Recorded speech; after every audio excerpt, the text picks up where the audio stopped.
Mid Event Center, el lugar ideal para la celebración de tus eventos sociales y corporativos. En Mid Event Center, tus invitados disfrutarán de excelentes atenciones brindadas por nuestro equipo profesional dedicado a cuidar cada detalle de tu evento. Calle Presidente González, esquina Avenida Tiradentes, edificio La Cumbre, piso 12, en el Ensanche Naco. Mid Event Center, donde todos tus eventos serán memorables.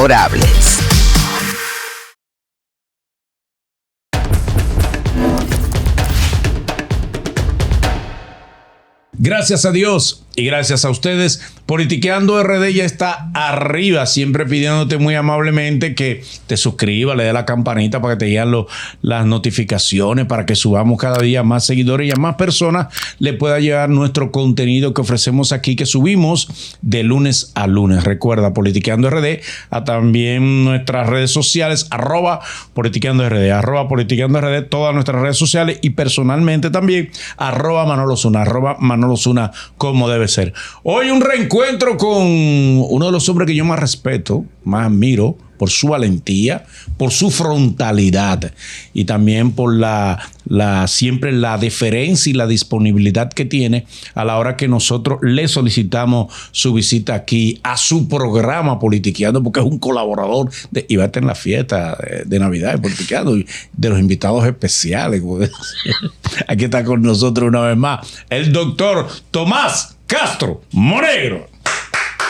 Aplauso para el doctor. Gracias, doctor, ¿cómo está usted? Hermano, gracias. Placer para nosotros, doctor. Usted una vez más mío, aquí. Y mío también. Como debe ser. Doctor, ustedes saben que se han movido algunas cosas últimamente y ahora explotó un caso que se le ha llamado el caso Pandora. El caso que involucra a policías y particulares en el trasiego ilegal, en el negocio ilegal de las armas. Y yo lo vi en algunas entrevistas a usted expresando algunas cosas sobre la interioridad de la Policía Nacional.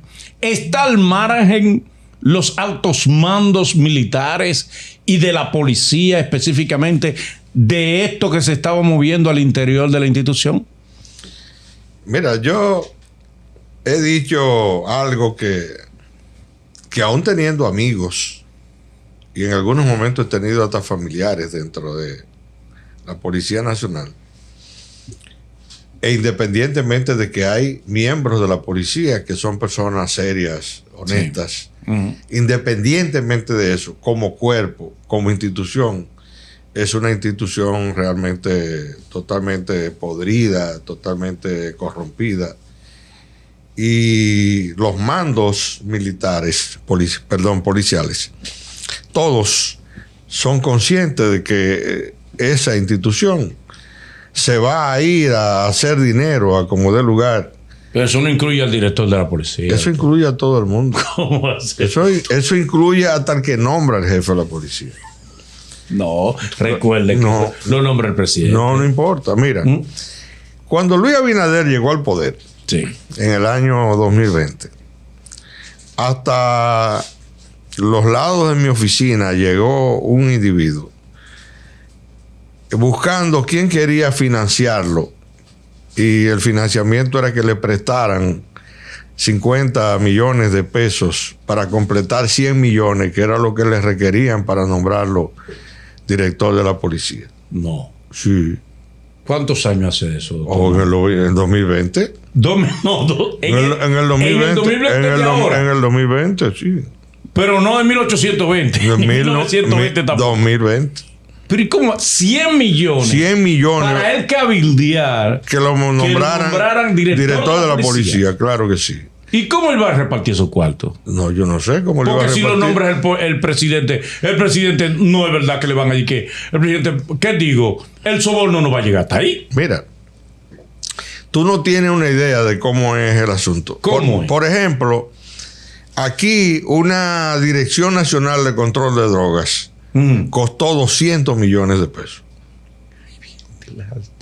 Va a ser mucho de eso. No hace tanto. Y eso también es reciente. No hace tanto. 200 millones. No reciente, pero no hace tanto. ¿Pero por qué? Pero que esa posición en 2 o 3 meses recuperan eso y mucho más. Pero bien de la taga. Pero tú crees que jugando que están. ¿Quién recauda más rápido esos cuartos? ¿Control de droga o la Policía Nacional? No, control de droga. Control de droga, Claro ¿verdad? que sí. Esa incautaciones. No, compadre. pero ven acá. Dura.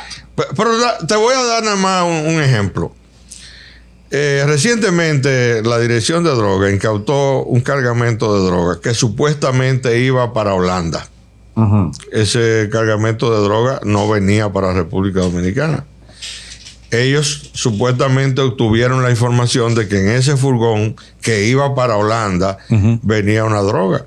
Pues sencillamente infórmele a la autoridad holandesa y digan, mira, en el furgón número tal, que va en el barco tal, Sí. va una droga con destino allá. Sí. Y que ellos la incauten allá. No, la incautan aquí. Ajá. La incautan aquí.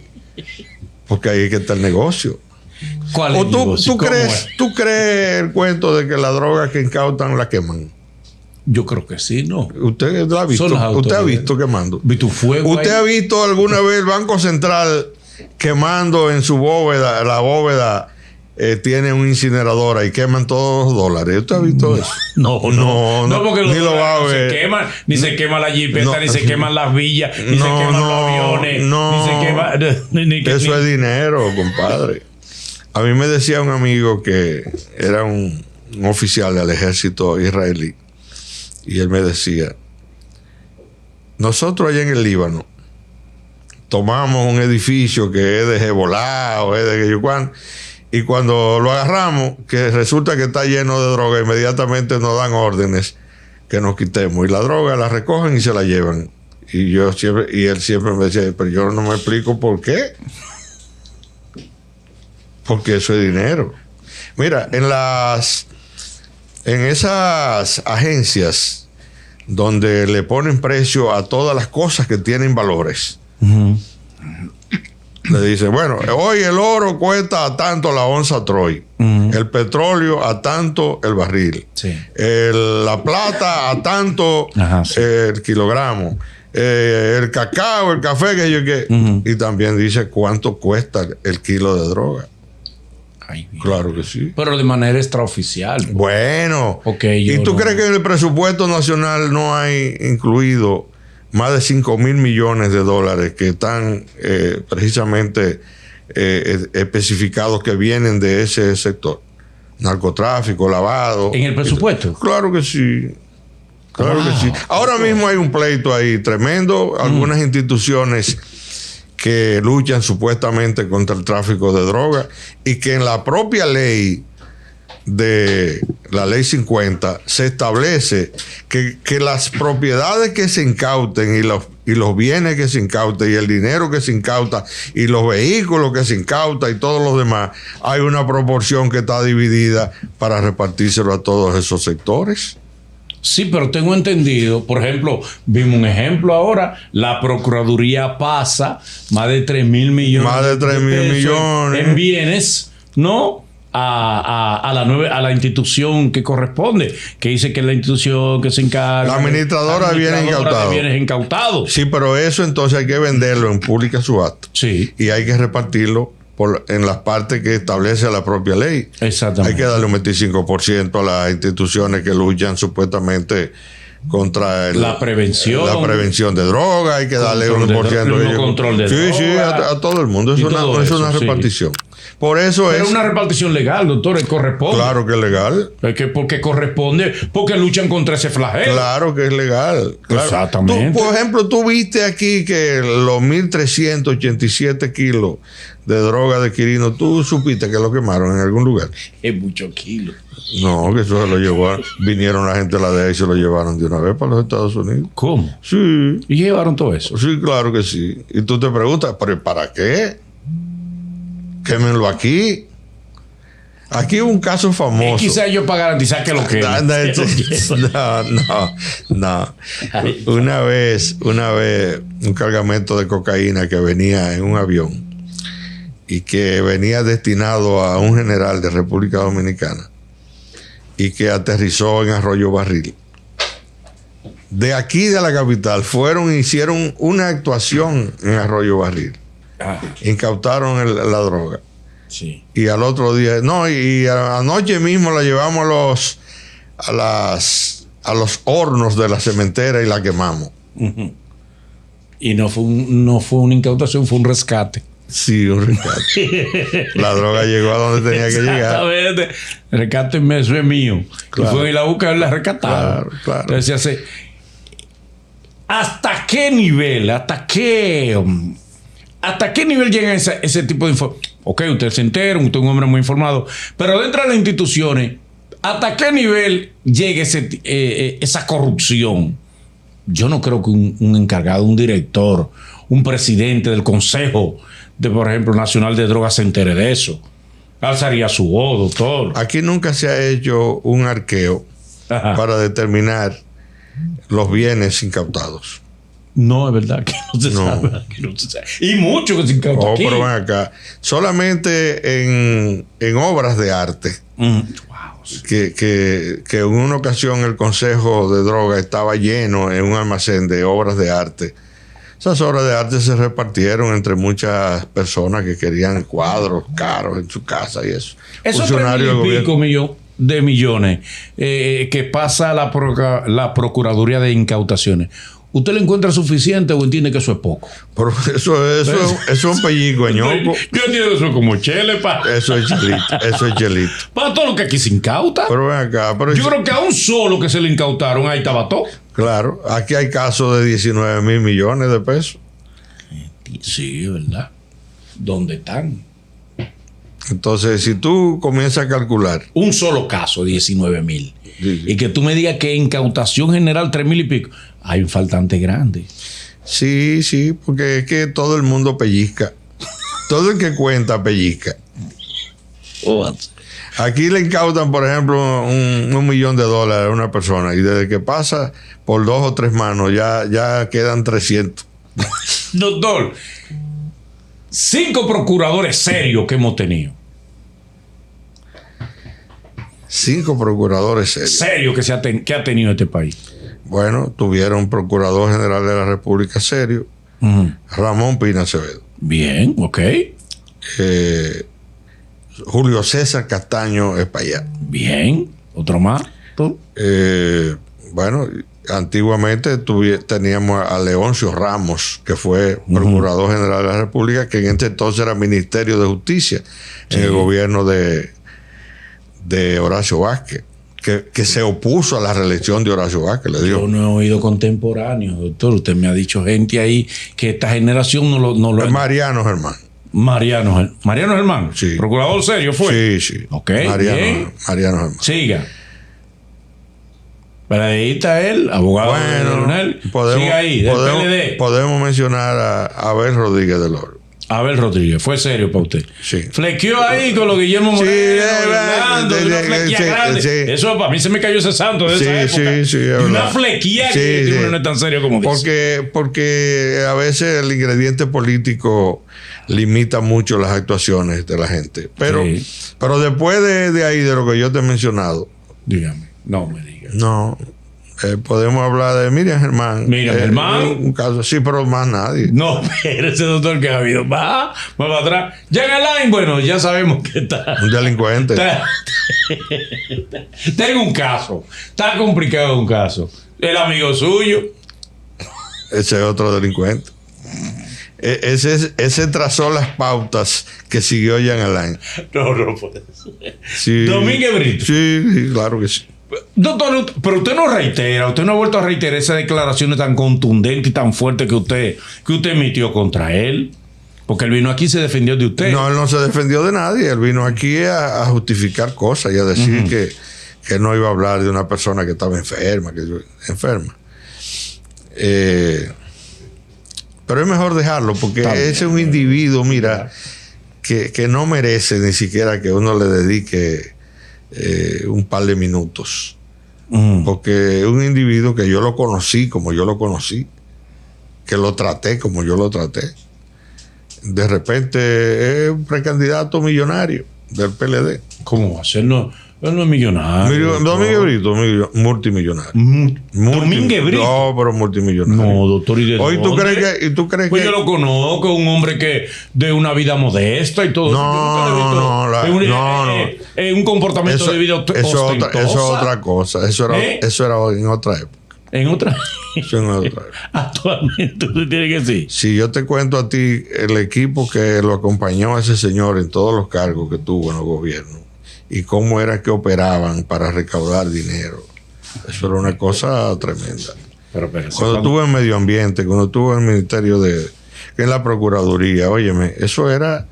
Pero aquí hay gente que lo sometieron a la justicia por no querer cantearse con unos cuartos con Domínguez Brito y el equipo que él tenía a su alrededor. O sea, bajo chantaje. Sí, claro que sí. Y usted dice que en la Procuraduría de Domínguez Brito... Pero Domínguez Brito quitó la comida a los presos, que la daba a comedores económicos, que pagaba 40 y pico de millones de pesos al mes. Y él cambió el contrato para pagar 100 y pico de millones. Y le quitó el contrato a los comedores económicos. Domínguez Brito, chacho. Aquí, porque en este país hay gente que no lo tocan por muchísimas razones. Pero si aquí fueran a aplicar la ley a todo lo que han robado en este país, aquí hubieran poca gente que no tuvieran que ir a rendir cuentas de Doctor, todas las para cosas. usted hay expresidentes de este país que deberían estar presos, ¿o no? Bueno, los últimos presidentes que hemos tenido y que están vivos, sí, deberían todos tener que ir a responder por muchas cosas que ocurrieron durante su gobierno. Cuando usted dice todo, ay, todos. Estamos hablando Leonel, Hipólito, Danilo, Sí. todos, dice usted, doctor. Todos. Ay, bien de la alta gracia. El senador Victoria Ye dijo que en este gobierno hay una serie de compañeros que tienen un comportamiento tan deshonroso que cuando terminen este periodo caerán presos y él no lo va a ir a visitar. Posiblemente no tenga que ir a visitarlos. ¿Por qué? Posiblemente sea el comité de recepción dentro de la cárcel cuando vayan llegando. Porque ese señor lo que ha hecho es para realmente estar preso. ¿El senador? El senador. ¿Por qué, doctor? En primer lugar, ese individuo, siendo senador, era suplidor o es suplidor del Estado. La compañía que él creó puso ahora presidenta a su madre, pero sigue supliéndole al Estado. O sea, él es parte y también es juez. Pero además de eso, ese señor, teniendo una fortuna de más de 4,000 millones de pesos de conformidad con su declaración jurada, pero ese señor cogió como 60 millones de pesos prestados al Banco Agrícola. No sé para sembrar qué. Y según algunas informaciones no tiene una tarea de tierra en ninguna parte. Entonces, ¿cómo es el asunto de este país? ¿Cómo es el asunto? Ese es el individuo que está hablando aquí de que no va a ir a ver a los compañeros cuando caigan presos. Sí. Ese individuo. Recuérdense aquel que dijo que había pasado por el lodo y no se ensució. Sí. Y lo que le pasó después, una pena, sí. Porque aquí poca gente pueden hablar a boca llena. Porque aquí, donde quiera que tú destapas una pequeña yagua, hay tremendo alacrán. Cierto. Doctor, usted sabe lo que vivimos con un caso que todavía no está esclarecido. Se supone que están haciendo las investigaciones del lugar para determinar al final si son culpables o no los involucrados del caso Intran. Pero usted, que es un conocedor de la historia contemporánea de este país un poco más para atrás, fuera bueno ilustrar, como usted lo hizo en algunas intervenciones, ¿de dónde viene el poderío de Guillermo Gómez? Pues Guillermo Gómez demuestra un poderío, Sí, Guillermo Gómez viene del balaguerismo, del balaguerato. Oh, y él no era PRDista. No, nunca ha sido PRDista. Ok, explíqueme eso entonces. Guillermo Gómez era un individuo al servicio de los sectores militares balagueristas, la gente que mataba gente aquí en este país. En un momento en que algunos medios de comunicación le estaba vedado referirse a determinados casos y a determinados temas. Por ejemplo, yo recuerdo a Alberto Amengual, que entrevistó un domingo a Juan Bosch, y al día siguiente... Sea usted el jurado. Al día siguiente estaba su programa suspendido. Sí. Y la única vez que Telecomunicaciones y la Comisión de Espectáculo Público y Radiofonía dictó una resolución prohibiéndole a los canales de televisión y a las emisoras de radio entrevistar a Juan Bosch y a José Francisco Peña Gómez. Lo hizo el gobierno de Joaquín Balaguer.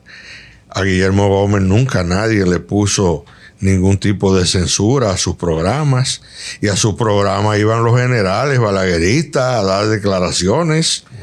A su programa, cuando él cumplía años, que hacía una celebración de todo el tamaño, ahí estaban todos los generales, y hay un video que si usted quiere lo puede buscar y verlo, donde estaban todos los generales balagueristas invitados por Guillermo Gómez para celebrar el aniversario de su programa.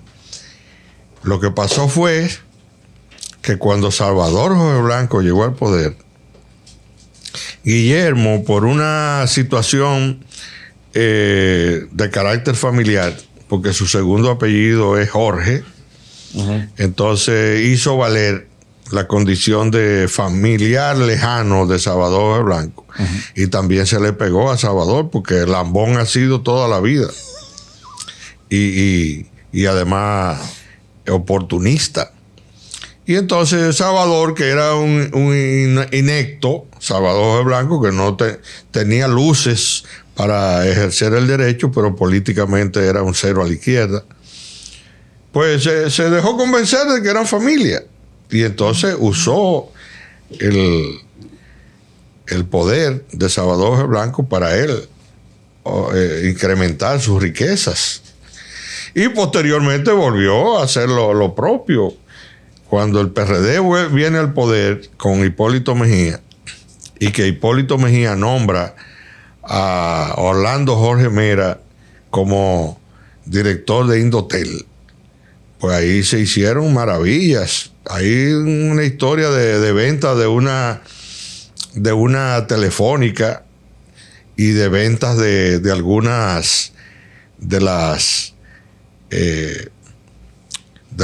ventas de ondas hercianas para establecer emisoras de radio o televisión, y todo eso se cobraba en dólares, y quien lo cobraba era ese señor, como Guillermo Gómez, claro. ¿Pero en calidad de qué? Bueno, en calidad de que él era pariente de Orlandito, y era una especie de albacea. Y entonces Guillermo Gómez se compró posteriormente, dicen que engañó a Orlandito, porque cuando salieron del poder, los cuartos que habían obtenido de esa forma, él se lo quedó. Y después de eso compró 2 apartamentos en la Torre Atiemar, a razón de $1.200.000 cada apartamento. Es decir, que ese señor... ¿Y dónde viene? Pero entonces la fortuna de él viene de esas relaciones. De esas relaciones con el poder. No se le conoce como dueño de determinada empresa. O quizá él es el dueño de las empresas por la que da la cara el hijo, Jochi Gómez. ¿O no? No. Mira, el programa más viejo que hay actualmente en el país es de Hercilio Veloz Burgos. Sí, el pueblo cuestiona. Lo sé todo. Y tú puedes estar seguro que Hercilio Veloz no ha acumulado, quizá para vivir los años que le queden de vida. Sí, porque un programa semanal no da. No, pero que eso no da. No, un programa semanal no da. Tú puedes darle la vuelta que tú quieras y eso no da. Una hora a la semana no da. Con eso no da. Usted puede tener todos los anuncios que usted quiera. No da. Pero solamente Orlandito le daba a este señor 1.600.000 pesos del Ministerio de Medio Ambiente todos los meses. ¿Cómo así? 1.600.000. Pues nadie le han dado eso. Bueno, pues se lo daban a él. ¿Por un programa semanal? A él se lo daban, 1.600.000. Y además de eso, según sus propias declaraciones, que la dio a raíz de la muerte de Orlandito, que es muy extraña, ¿no? Esa muerte. De un negocio que no prosperó y que no se sabe finalmente quién se quedó con los cuartos. Y él dijo públicamente, al leer el panegírico, que Orlando Jorge Mera todos los días, antes de llegar a su despacho, pasaba por su casa.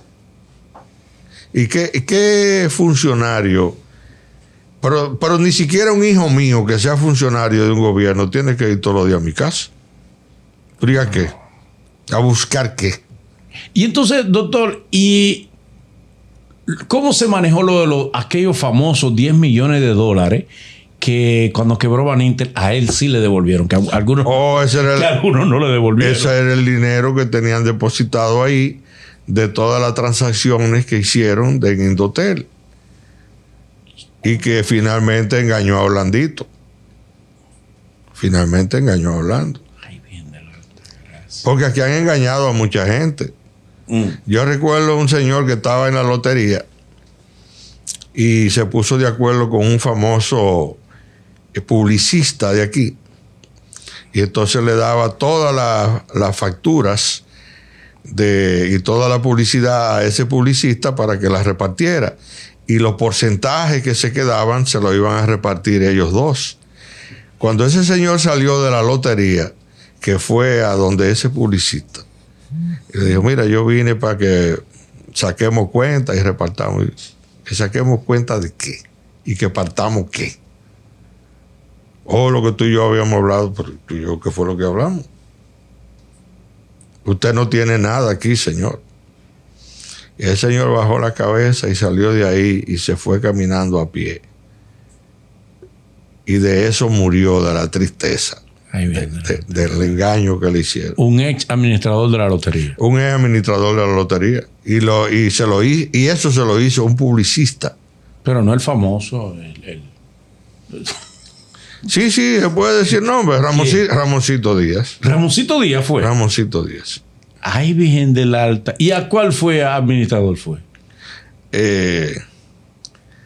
No recuerdo ahora, pero yo te voy a decir después. Está bien. Un administrador. Y entonces, en el caso del hijo, Jochi Gómez, su fortuna sí está clara. El muchacho comenzó... ¿Cómo que está clara? Pregunto yo. Pero no sé. qué es lo que él puso una fábrica de qué? ¿Qué es lo que él fabrica? Porque que él tiene los contratos, tiene el contrato de la licencia todavía en manos de él, tenía los contratos de los semáforos y todo eso. Y eso es con una empresa sólida, una empresa que previamente tú tienes que tener con experiencia para licitar y ganar la licitación.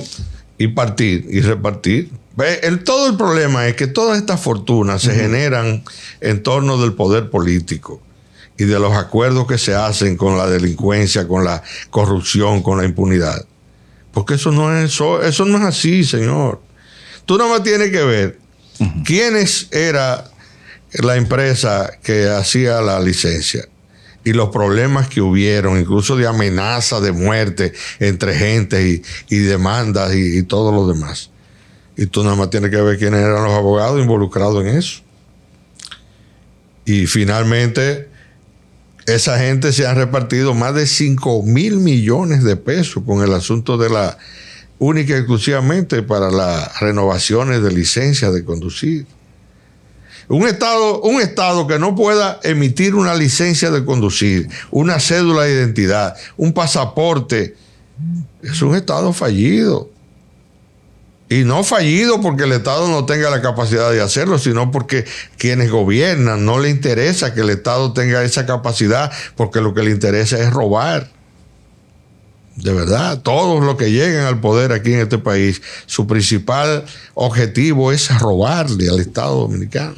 Entonces, en este caso, para que usted nos arroje luz jurídica, de estos alquileres que ha explotado todo un escándalo con estos alquileres onerosos. Mira, el pobre Guido ya está ronco de repetir que el alquiler donde él está, que el dueño de ese edificio tiene un pacto con el diablo, porque es un alquiler de más de 140 mil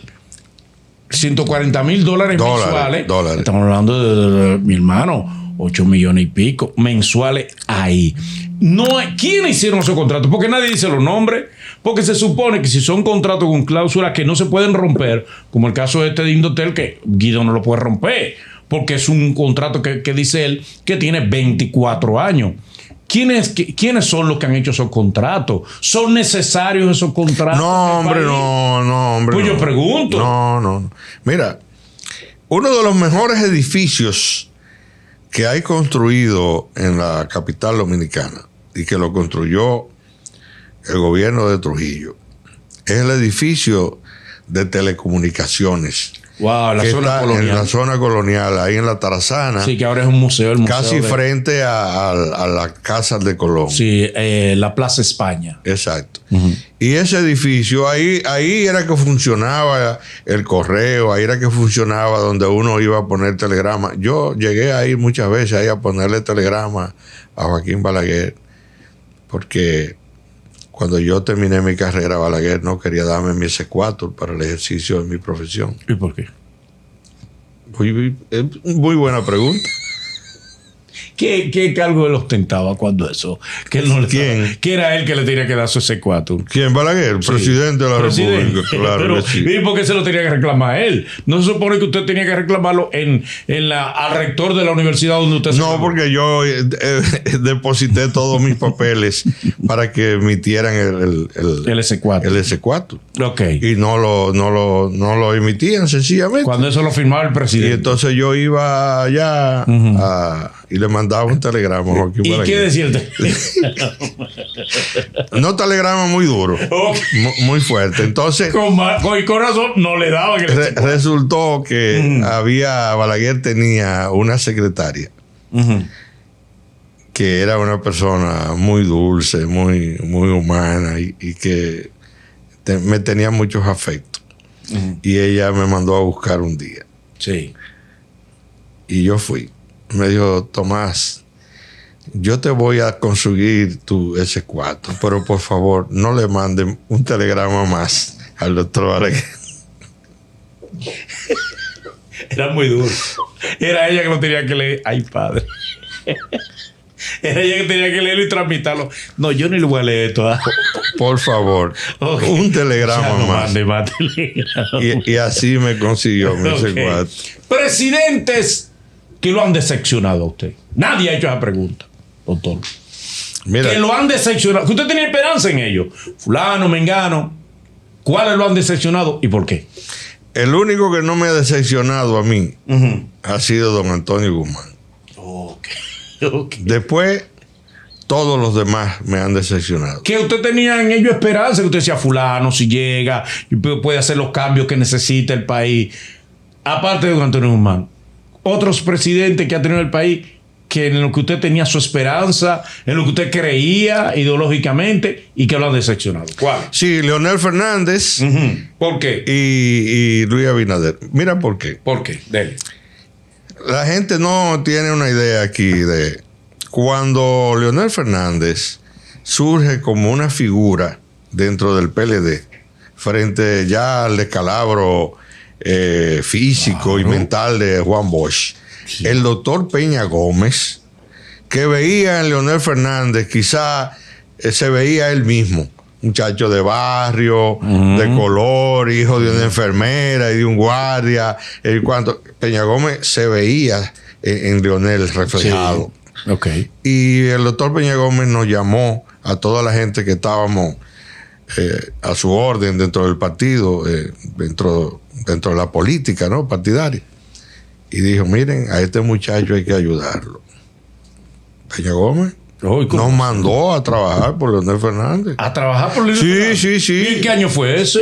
Cuando Leonel Fernández surge, cuando surge como precandidato dentro del PLD que los dos contendientes eran Norio Botello y Euclides Gutiérrez Félix. Pero ¿y cómo va a ser que Peña, Peña Gómez va a mandar a ustedes a que lo apoyen? que apoyaran a Leonel Fernández? Lo mandó que apoyaran Sí, a el doctor Leonel, Peña Gómez, claro que sí. siendo el candidato a la presidencia, No, porque todavía en ese momento el eterno secretario general del PRD. todavía Peña no está creyendo que va a enfrentar a Leonel. Peña Gómez todavía cree que está enfrentando a Balaguer. Exacto. Es a Balaguer que él va a enfrentar, no a Leonel.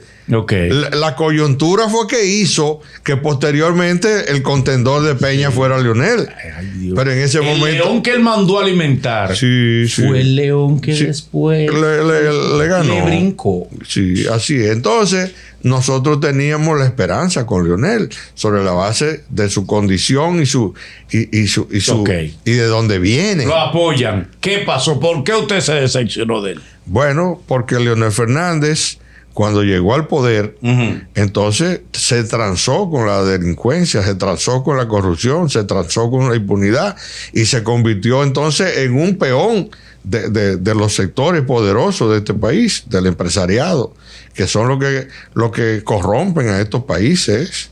No creas tú que Luis Abinader, que Luis Abinader no es más que un empleado de esa plutocracia que gobierna este país. Y Leonel jugó ese mismo papel. Y le sirvió a la plutocracia, le sirvió a la burguesía, a la alta burguesía. Y fue la primera decepción, incluso decepción para el propio Peña Gómez, que nos lo dijo a nosotros y se lo dijo al propio Leonel en su cara en un momento dado. ¿Qué le dijo? Muchísimas cosas le dijo. Sobre todo aquella vez que Leonel Fernández fue a llevarle los $50,000 para ayudarlo a pagar la clínica allá en Miami. Sí. Y el doctor Peña Gómez le dijo, porque Leonel le llevó los $50,000 y de una vez le dijo a Peña que le diera órdenes a sus diputados y senadores para que le aprobaran el presupuesto del año 97. Y Peña Gómez le dijo, mira, tú tienes que ser más humilde. Tú me estás comprando a mí con $50,000. Te puede llevar tu dinero, que aquí está Alejandro Grullón y don Ramón Báez Romano, que se están peleando por pagarme la cuenta de mi clínica. Yo no necesito tu dinero. Peña Gómez murió muy decepcionado. Incluso contándome esa historia, lloró. Wow. Lloró, sí. Entonces, por eso es que cuando Peña Gómez se restablece de la operación y viene aquí al país, en el puente de la 17, él dice aquel discurso, el negro llegó parado, porque pensaban que ya no volvía y que no iba jamás a hacer ninguna actividad. Esa fue la primera decepción. Bien. La otra fue de Luis Abinader. ¿Por qué? Porque ¿Usted conoce a Luis Abinader, doctor? Pero claro que sí. ¿Él lo conoce a usted? Luis Abinader. Sí. Claro que sí. ¿Usted lo conoce? Pregúntenle en la semanal a alguien que vaya y le pregunte, vea que usted conoce a Tomás Castro. ¿Él lo conoce? ¿Y de dónde usted se conoce, doctor? Pues de toda la vida. Don Rafael era como un padre para mí. Don Rafael Abinader. Sí, señor. Sí. Sí, señor. Cercano, ¿usted se conoció? Cuando Rafael vivía en la 27 de febrero, sí, yo era un visitante permanente en su casa. Sí, porque don Rafael del muchacho corriendo en cuero en esa casa. Pero claro, hombre. Y después cuando Rafael se mudó allá a la Torre Azul, sí, pues yo también era un contertulio permanente en la casa de don Rafael. Es más, don Rafael me pagó.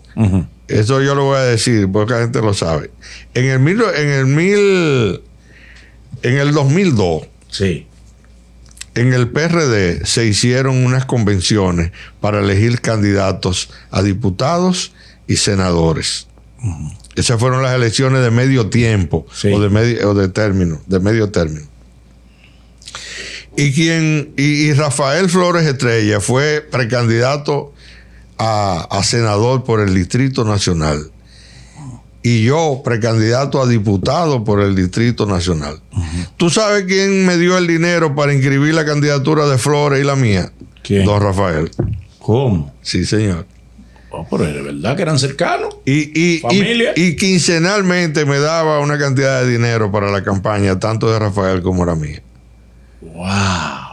Así eran las relaciones de don Rafael. Y Luis Abinader llegó a enterarse de eso, de esa cercanía. Y se lo encontró rarísimo. Que papá tan duro, que te daba dinero a ti para que tú lo sepas. ¿Y por qué? Sí. ¿Y a qué se debía ese desprendimiento de él para con usted? Bueno, me cogió cariño y confianza porque... ¿Y creía en usted? Sí, creía en mí. Incluso... En el 2020, don Rafael insistía en que yo fuera candidato a diputado por el PRM y yo le dije que no. Pero que yo te pago la candidatura. Don Rafael, yo te pago la candidatura. Y yo que no, don Rafael, yo no. Tengo testigos de eso. Pero esa cercanía, esa deferencia de Abinader padre, Rafael Abinader para con usted, ¿se traspoló a Luis Abinader o se quedó solamente entre el padre y usted o pasó también a Luis Abinader? Pasó porque cuando Luis comienza a actuar en política, siempre don Rafael nos decía, ayúdenme mi hijo. Y siempre así lo hacía, donde quiera que Luis estaba y donde quiera que me llamaba. Sí. Incluso yo voy a revelar algo que poca gente lo sabe. En la convención donde Luis le gana para las elecciones del 16 a Hipólito Mejía, quien andaba con 4 hombres armados yendo a todos los centros de votación donde querían hacerle un lío a Luis, era yo. ¿Cómo? Y Luis me llamaba por teléfono, en tal sitio, Tomás, que hay un problema. Y allá iba yo con mi gente a dar galletas y allá. Pero ven acá. ¿Y qué pasó? Yo me jugaba la cabeza por Luis. ¿Por Luis Abinader? Sí, por Luis Abinader. Pero y entonces, cuando él gana, ¿cuándo se da ese rompimiento, ese distanciamiento entre ustedes? Es que yo no entiendo, porque todavía 2 o 3 días del proceso electoral, todas las conspiraciones que hubieron dentro del PRM, conspiraciones de verdad contra Luis Abinader. ¿Cómo? Pues claro que sí. Oye, en el PRM hacen trampa.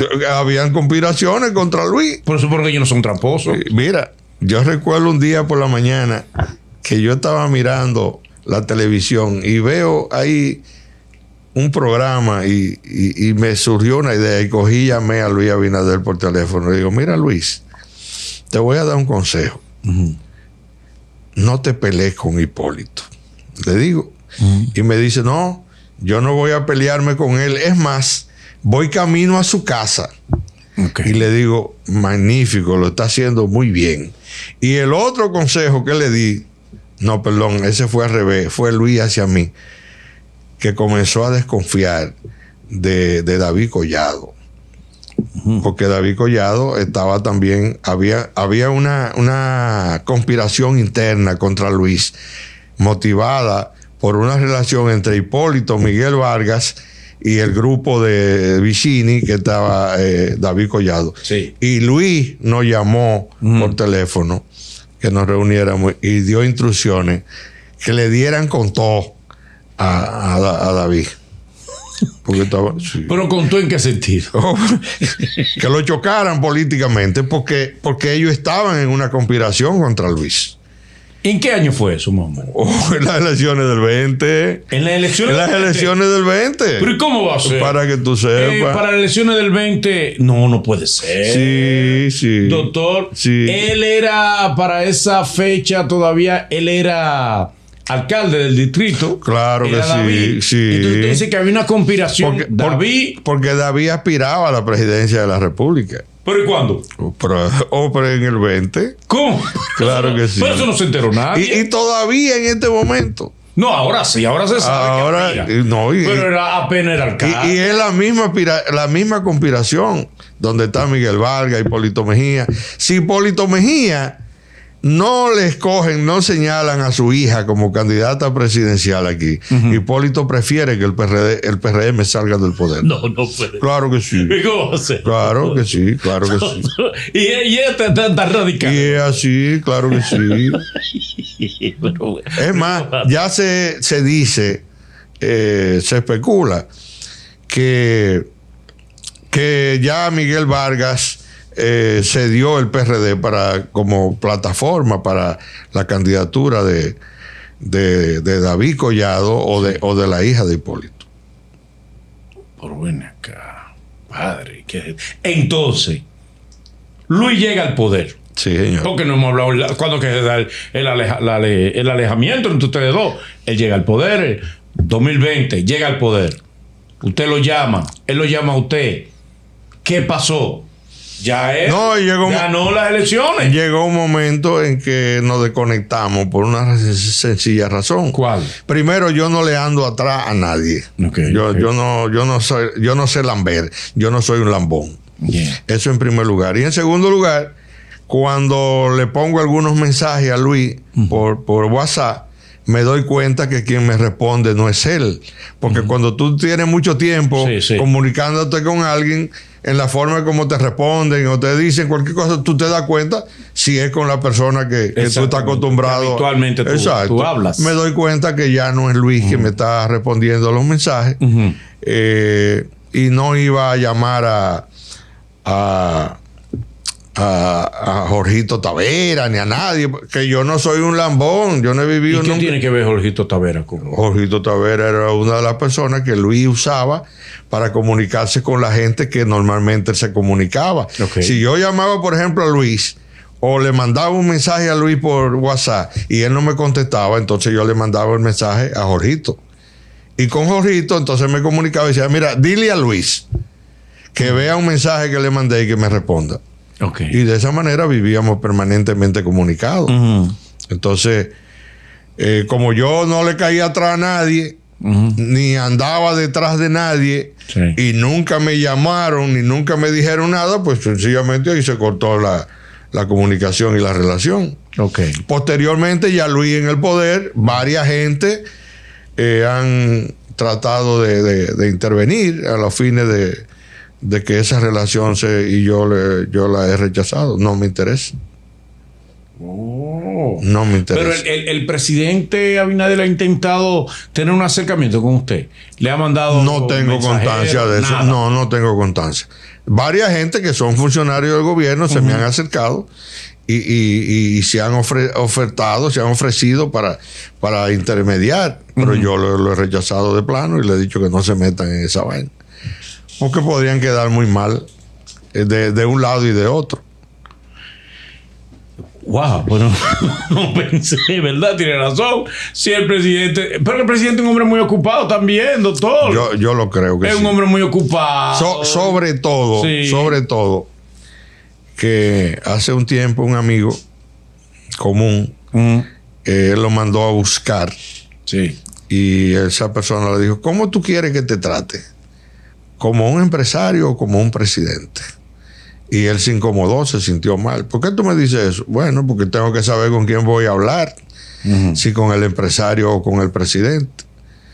Entonces, aquí hay gente que llega al poder bajo una práctica o una prédica diciendo que va a hacer tal o cual cosa, y cuando no lo hace, entonces ahí viene la frustración, ahí viene precisamente el desencanto. Y este es el segundo presidente a lo cual podemos decir que ha frustrado a toda una población que creyó en su discurso, que creyó en lo que dijo que iba a hacer. Básicamente, a mí no me interesa que haga más cosas de las que está haciendo desde el punto de vista material. Lo que más me interesaba a mí era que él le pusiera freno a la corrupción y le pusiera freno a la impunidad. Y no ha hecho ni una cosa ni la otra.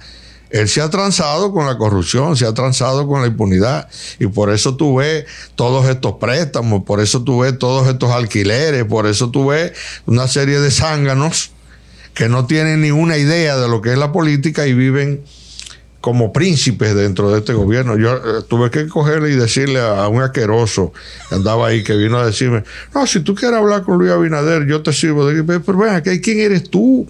¿Y quién eres tú? Para yo, a través de ti, tratar de ver a Luis Abinader. A mí no me interesa hablar contigo ni con Luis Abinader. Se pueden ir a casa el carajo los dos, pero usted se está volviendo loco.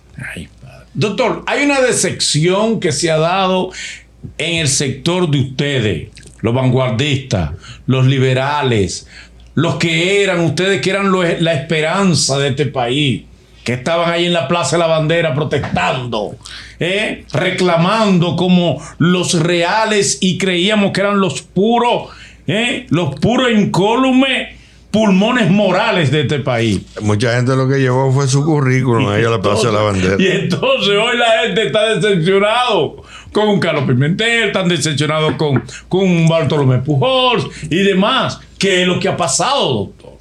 Es que yo no tengo que decepcionarme con Carlos Pimentel, ni con Pujol, ni con nadie. ¿Por qué? Me tengo que decepcionar de Luis. ¿Pero por qué? Porque Luis, ¿y quién es el presidente de la República? Luis, a la fecha sí. Entonces, pero espérese, lo que pasa, uno tiene, el presidente no lo pase todo. No, aquí normalmente para justificar lo injustificable vienen a decir, por ejemplo, que Trujillo era bueno, que lo que no servían era lo que estaban alrededor. No, hombre, el que no servía era Trujillo. Ay, que Balaguer tiene un anillo, que sé yo cuánto, que tú lo otro. Balaguer es que no sirve. Que Hipólito tenía un grupo de... Hipólito es que no sirve. Que Leonel tenía, que sé yo qué, a Diandino y que sé yo qué, y a Félix Bautista. Señores, que no sirve Leonel. Que Danilo tenía los hermanos, los cuñados, los primos, el que no sirve es Danilo. Entonces, que Luis ahora tiene que sé yo qué, y que no sirve Luis. Tan sencillo como eso. No hay que darle mucha vuelta al asunto. Entonces usted no se ha decepcionado de Carlos Pimentel. Usted no creía en él. Es que yo no... viene de participación pero es que yo nunca he tenido un contacto político con Carlos Pimentel. Yo con quien tuve contacto político y relaciones políticas fue con Luis Abinader. Okay. Entonces yo no tengo por qué reclamarle a Carlos Pimentel ni reclamarle a... ¿Quién es el otro tipo que usted me dice que el de los alquileres del edificio? Bartolomé Pujols. Pero yo no sé quién es ese tipo. Pero estaba ahí. Pero yo no estaba en la plaza de la Marcha Verde. Ustedes que reclamaban. Pero es que yo no fui dirigente de Marcha Verde ni de Participación Ciudadana. En Marcha Verde? Yo fui a Marcha Verde. Entonces, como fui ayer a la marcha por la familia de la Iglesia Católica. Yo voy y participo de las actividades por solidaridad, pero yo no tengo ningún compromiso que no sea más allá de mis aportes que puedo hacer. Yo no fui a la Plaza de la Bandera a llevar un currículum para que me nombraran en ningún cargo. Es más, puedo decirte con toda propiedad que si mañana surge la posibilidad de que me nombren en un cargo, yo lo desecho. Yo no quiero cargo en gobierno. Excepto procurador. No. ¿Usted le gustaría ser procurador? Pero entonces, si usted quiere servirle al país, tiene que asumir un cargo desde el cual usted pueda desentar la justicia. Asentar la justicia. A desentar la moral. ¿Y usted cree que el buen uso de los recursos? ¿Tú crees que la moral se pueda desentar la moral de este país de un cargo de procurador? Pues Miriam Germán es una persona seria y honesta. Sí, muy seria. Y Jenny Berenice es una persona mi favorita, que si tú le das poder y le das independencia para que actúe, Jenny Berenice le rompe la cabeza a mucha gente. Sí. Lo que pasa es que usted no puede, una gente amarrado con una soga que usted lo jala. No. Sí, pero el presidente no influye en ¿Cómo no va a influir? Del Ministerio ¿Cómo no va a influir? ¿Cómo va a ser? ¿No le baja línea? No, ¿quién dijo, muchacho? Óyeme, el poder, el leviatán, le llaman al Estado. Uh-huh. No es verdad que un presidente de la República esté en una posición y no tenga una persona que sea el vaso comunicante entre los diferentes funcionarios y él. Olvídate de eso. Además, los presidentes de este país son muy bien informados. Aquí los presidentes todos los días por la mañana sobre su mesa, su despacho, tienen la información de todo lo que pasó el día anterior. Ahí está quién le pegó cuerno a quién se dio un humo anoche y se encueró en una discoteca, quién hizo una cuenta de 500,000 pesos bebiendo champán en una... Todo está ahí sobre la mesa del presidente.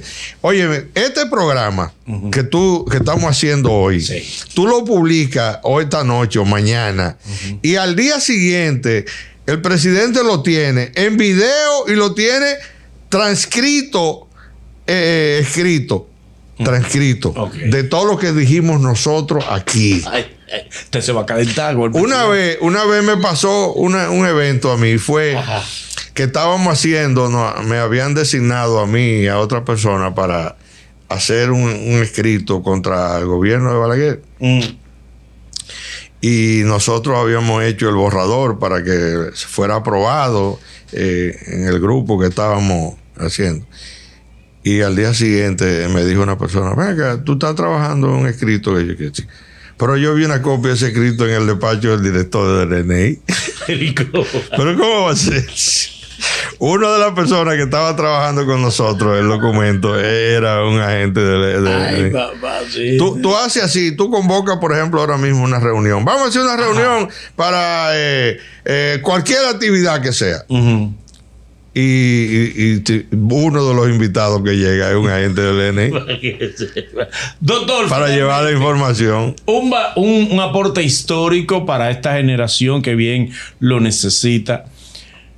Yo quiero que usted nos lo haga en función. ¿Qué valor tiene el hecho de que piden exhumar los restos de Trujillo en honor a las hermanas Mirabal? La Asociación para la Recuperación de la Memoria Histórica pidió al gobierno español que inicie los trámites que permitan exhumar los restos del dictador dominicano Rafael Leónidas Trujillo. ¿Pero para qué? Eso es lo que yo quiero saber. ¿Para qué? Porque vos te vas a pelear con un muerto.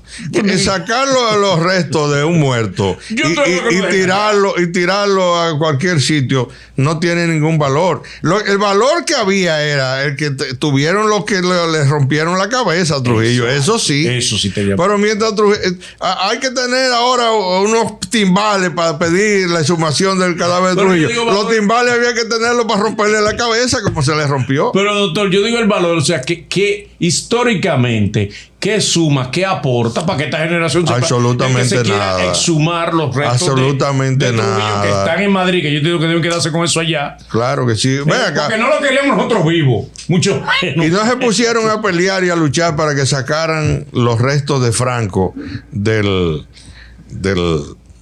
Valle de los Caídos, como le llaman allá en España. Y finalmente sacaron el cadáver de Franco. ¿Y qué? Exacto, no tiene ningún sentido, ningún valor. Es lo mismo de que saquen los restos de Santana del Panteón Nacional. Lo pueden dejar ahí, señor. Eso no tiene mayor significado. Okay. Nosotros lo que tenemos que darle valor a los restos de los héroes, de los mártires, claro, que se sacrificaron por esta patria, tratando de imitarlos. Esa es la forma de tú realzar a los que se han sacrificado por este país. Pero sacar unos restos y votarlos, eso no tiene mayor sentido, ningún significado. Eso es así, hermano. Finalmente, doctor, arengue a los que lo seguimos, a los que creemos en usted. ¿Qué va a hacer usted para por fin constituir su partido político y ser usted el candidato para el 2028? Estamos trabajando en eso. Se sigue trabajando. Estamos trabajando. El partido que es parte de la Alianza Republicana de las Américas, bien, que será creado en República Dominicana, como parte de la Alianza Republicana de las Américas, y estamos apoyando a Donald Trump y estamos apoyando. ¿Cómo? Sí, claro que sí. Bueno, ya yo le mandé mi correspondencia de felicitación a Donald Trump y poniéndome a la disposición para que la Alianza Republicana de las Américas tenga su capítulo de la República Dominicana, que lo encabezaré yo y toda la gente que está trabajando conmigo. Como debe ser. Gracias, doctor. Siempre por su amabilidad, su deferencia, siempre su disponibilidad para con nosotros, cosa que nos enorgullece y nos da realmente, y es un honor para nosotros tener una persona el honor es mío, de su estirpe aquí en este humilde programa. El honor es mío, hermano. Gracias, doctor. Bueno, señores, hemos conversado una vez más con uno de los colaboradores estrella de Politiqueando RD, el doctor Tomás Castro y Monegro. Hasta aquí, Politiqueando RD. Gracias.